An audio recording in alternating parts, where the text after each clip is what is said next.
நீ எவன் கூடடி போய் படுத்துட்டு வரேன்னு தான் பொண்டாட்டியை கழுத்தை பிடிச்சி வெளியில் தள்ளுறான் திலீப். கீழே விழுந்த நந்தினி ஒரு வார்த்தை கூட எதிர்த்து பேசலை. ஏன்னா தான் மருத்துவமனையில் ஒரு மருத்துவர் எப்போ பார்த்தாலும் சிகரெட் அடிச்சுட்டே இருப்பார், யார் சொல்லி நிறுத்தப்பட்டார். ஆனால் நந்தினி சொல்லி சிகரெட் அடிக்கிறத நிறுத்தினார், அதை தூக்கி எறிஞ்சார், திருந்திட்டார். அதே ஹாஸ்பிட்டலில் ஒரு நோயாளி எப்போ பார்த்தாலும் கோவப்பட்டுக்கிட்டே இருப்பான். நந்தினி பேச்சை கேட்டு அவன் அமைதியான ஒரு மனுஷனாக மாறினான். அந்த ஹாஸ்பிட்டலில் ஒரு பொண்ணு தற்கொலை பண்ணி இறந்துடலான்னு போவா. நந்தினி பேச்சை கேட்டுட்டு அவள் வாழ ஆரம்பிப்பா. ஒரு திருடன் திருடும்போது மாட்டிக்கிறான், எல்லாரும் அடிக்கிறாங்க. நந்தினி அடிக்காதீங்கன்னு சொல்லி அந்த திருடனை கூப்பிட்டு ஒரு பெரியவரை காட்டுறா. குப்பை பொறுக்கி இந்த வயசுலேயும் அவர் சம்பாரித்து சாப்பிட்றாரு. இந்த 10 ரூபாயை வச்சுக்கோ, நீ நல்லா சாப்பிடு, அதுக்கப்புறம் யோசிச்சு பாருன்னு சொல்லி அந்த திருடனை அனுப்பி வைக்கிறான். அந்த திருடன் ஒரு நாள் நல்லா சம்பாரித்து ஒரு ரிக்ஷா வாங்கிட்டு அந்த ரிக்ஷா பின்னாடி இவ பேரை நந்தினின்னு எழுதி வச்சுருப்பான்.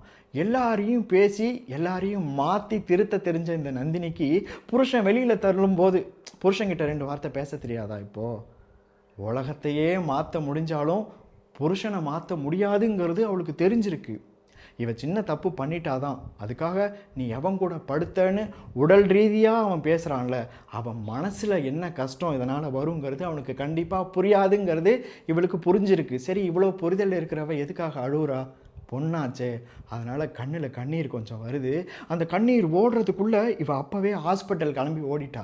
ஏன்னா நர்ஸாச்சே, தான் கண்ணீரை மறைச்சாதான் அங்கே இருக்கிற நோயாளிக்கு ஆறுதல் சொல்ல முடியும். அங்கே இருக்கிற ஒரு அம்மா கிட்ட போய் சொல்கிறா, நோயாளி அம்மா கிட்ட, நான் வந்துட்டேன், கவலைப்படாதீங்க, பார்த்துக்கிறேன் அப்படின்னு. அப்போ இந்த நர்ஸுங்களுக்கெல்லாம் என்ன ஆறுதல்? ஒரு நாள் லீவ் லெட்ரு எழுதுறா. அப்புறமா யோசிக்கிறா, லீவு போடணுமா அப்படின்னு. ஏன்னா இவளோட அம்மா ஒரு லெட்டர் அமைச்சிருப்பா. அதில் உன் பெரிய தம்பிக்கு டைஃபாய்டு வந்துருச்சு, இன்னொரு தம்பி கிரிக்கெட் விளையாடி மண்டையை உடச்சிக்கிட்டான், உன்னோட தங்கச்சிக்கு மாதம் வர்ற வயிற்று வலி, நீ அனுப்புகிற காசெல்லாம் இதுக்கே சரியாயிடுதுமா அப்படின்னு. இந்த குடும்பத்தை நினச்சிக்கிட்டு ஒன்றும் அவள் லீவு போடணுமான்னு யோசிக்கலை. இவளோட வார்டில் ஒரு குட்டி பையன், அவனை யார் இனிமேல் பார்த்துப்பா? தான் அம்மா மாதிரி இருக்கிற ஒரு அம்மாவை யார் அந்த வார்டில் பார்த்துப்பான்னு சொல்லி அந்த லீவை கேன்சல் பண்ணிவிட்டு அந்த லெட்டரை கிழிச்சு போட்டு மறுபடியும் அவன் வேலைக்கு போவா.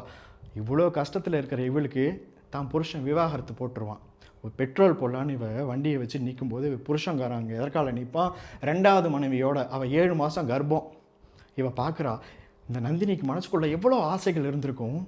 ஆனாலும் அந்த 7 மாத கர்ப்பிணி பொண்ணை பார்த்து தன் பையிலேருந்து ஒரு மாங்காய் ஊறுகாயை எடுத்து, அவளுக்கு மாங்காய் ஊறுகாய் சாப்பிட்லான்னு ஆசை இருந்துச்சுன்னா என்ன பண்ணுறதுன்ட்டு அந்த ஊறுகாயை போய் கொடுக்குறா. தனக்கு விவாகரத்து ஆயிடுச்சுங்கிற விஷயத்தையே தான் வீட்டில் மறைக்கிறா. ஆனால் எவ்வளோ நாள் மறைக்க முடியும்? ஒரு நாள் தம்பிங்க 2 பேர் அக்காவை பார்க்கலான்னு வராங்க. இவ வெளியில் வீடு எடுத்து தங்கியிருக்கா. இனி என்ன நடக்கும்? அக்கா இல்லைங்களா? அதோ அக்காவோட ட்ரெஸ்ஸு. நந்தினி ஆச்சி சொல்றீங்களா?